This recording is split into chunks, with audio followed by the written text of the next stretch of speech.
Good afternoon. It's Pastor Dave Schreffler. I'm the pastor at Zion Lutheran Church in Hummelstown, Pennsylvania. It's time for us to do a gander at the gospel. I haven't done one. Gosh, it's probably been a month or so. But I like to do these ganders at the gospel to take a look at the gospel lesson for the week coming up. That would be, in this case, August 29th, 2021. And we're in the 14th Sunday after Pentecost. And here we have a reading from the Gospel of St. Mark, the 7th chapter, verses 1 to 8, 14 and 15, 21 to 23. Now when the Pharisees with some scribes who had come from Jerusalem gathered around Jesus, they observed that some of his disciples ate their meals with unclean, that is, unwashed hands. For the Pharisees, and in fact all Jews, do not eat without carefully washing their hands, keeping the tradition of the elders. And on coming from the marketplace, they do not eat without purifying themselves. And there are many other traditions that they have traditionally observed, the purification of cups, jugs, and kettles, and beds. So the Pharisees and scribes questioned Jesus, "Why do your disciples not follow the tradition of the elders, but instead eat a meal with unclean hands?" Jesus responded, "Well, did Isaiah prophesy about you, hypocrites, as it is written, 'This people honors me with their lips, but their hearts are far from me. In vain do they worship me, teaching as doctrines human precepts.' You disregard God's commandment, but cling to human tradition." He summoned the crowd again and said to them, "Hear me, all of you, and understand, nothing that enters one from the outside can defile that person, but the things that come from within are what defile. From within people, from their hearts, come evil thoughts, unchastity, theft, murder, adultery, greed, malice, deceit, licentiousness, envy, blasphemy, arrogance, folly. All these evils come from within, and they defile." The Gospel of the Lord. So do you have a checklist when you get up in the morning? Do you have a checklist that you kind of mentally go through, things that you have to do before you leave for work or leave for school or just get on in your day?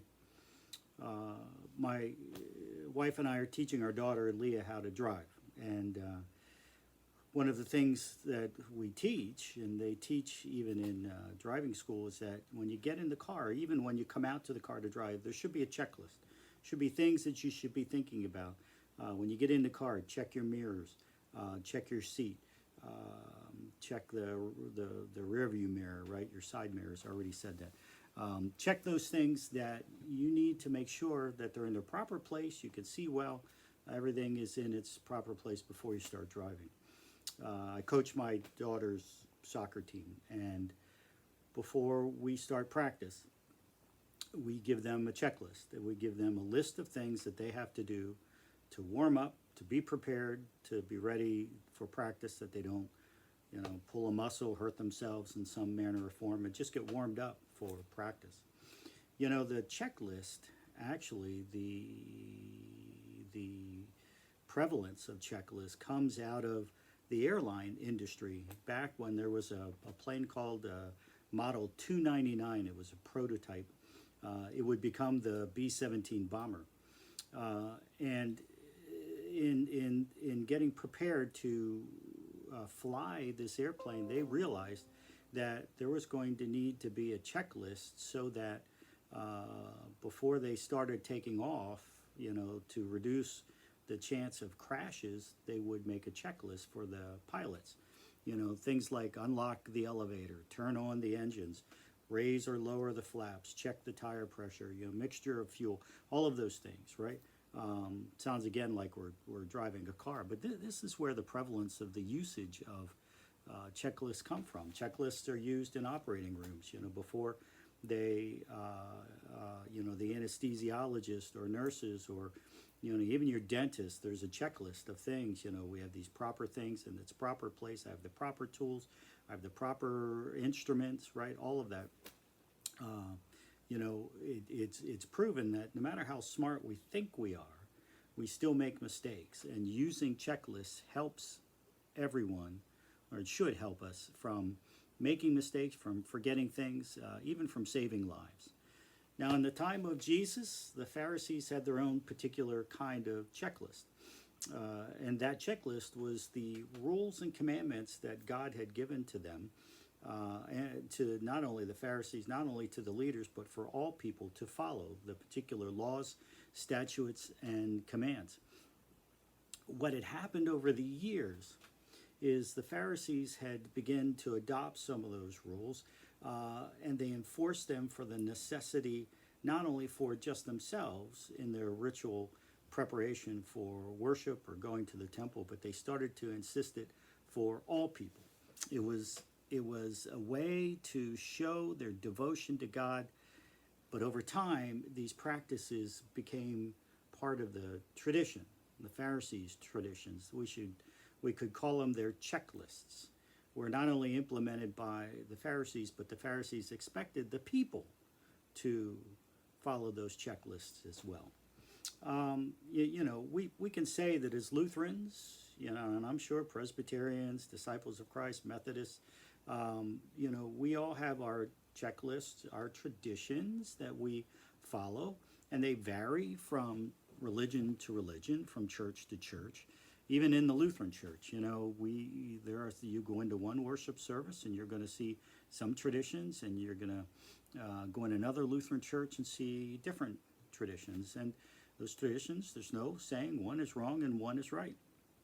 I remember helping a church in Marysville before they closed. They had this tradition at the end of their worship service where they would sing a closing song to the tune of Edelweiss. Now, The Sound of Music came out in 1965, and I believe that this tradition probably began soon after that movie came out, that a pastor wrote some words to that tune and they would sing it.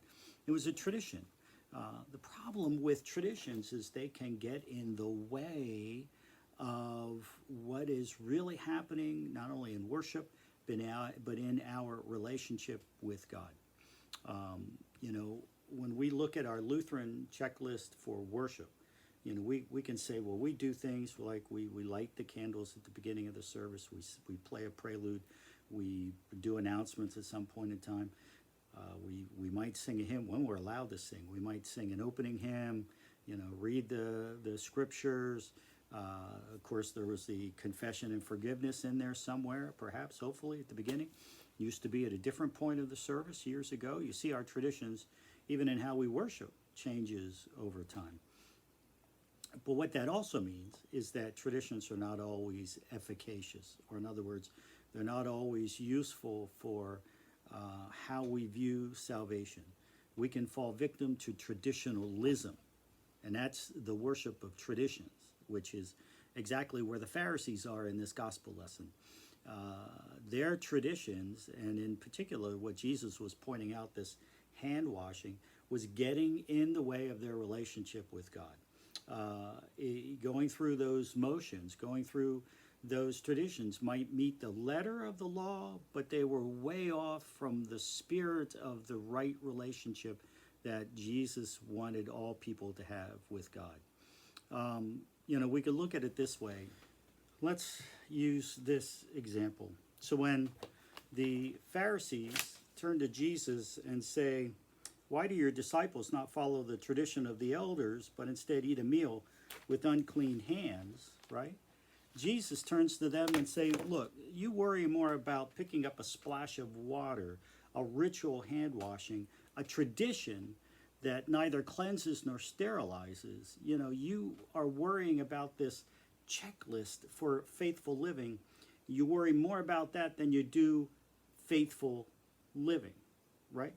They weren't, the Pharisees, talking about a thorough hand washing like we might do, and we have been taught these last 19 months with COVID-19. Wash your hands, sing happy birthday twice. Wash your hands, say the Lord's Prayer twice, right? It's not talking about how we might scrub pots and pans. They were talking about a ritual act, something that we would call adiaphora as Lutherans.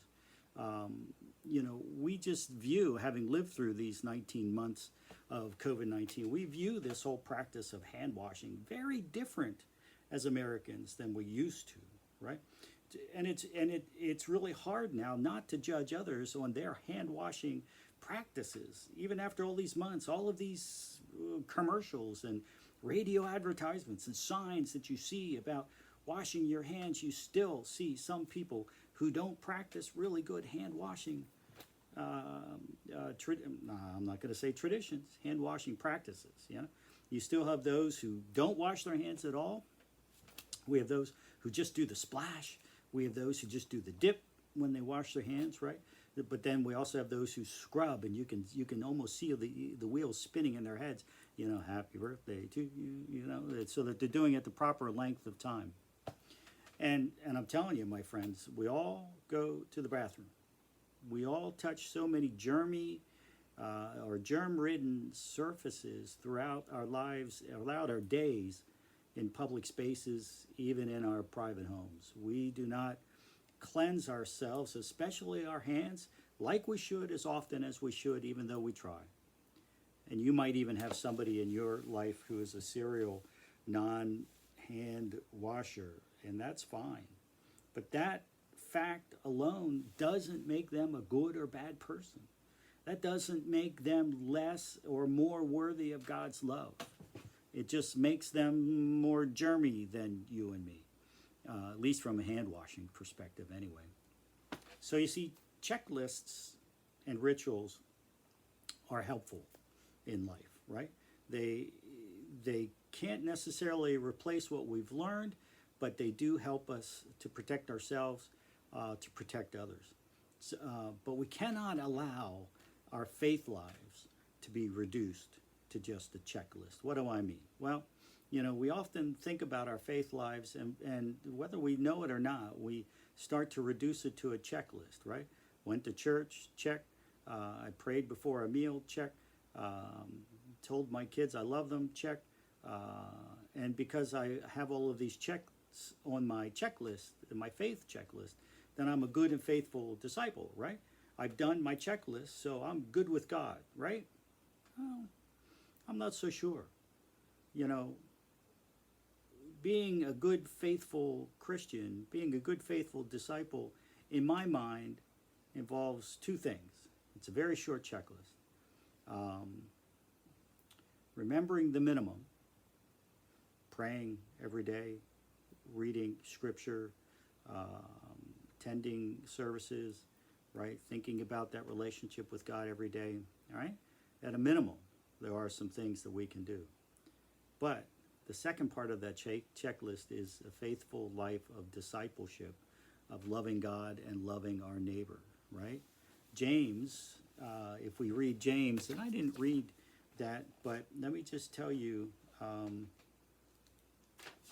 if you look to the text that we have from James, comes from the first chapter of James, verses 17 to 27, but I'm looking at verse 22 and verse 27, and that is, James says, be doers of the word and not merely hearers who deceive themselves.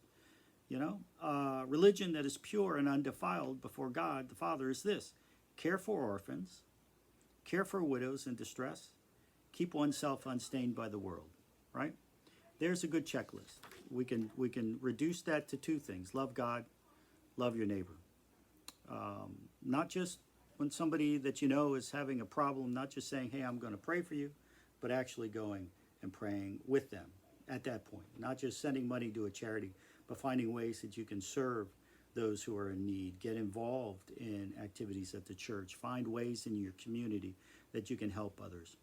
You know, checklists are good. Even in our faith life, checklists are good.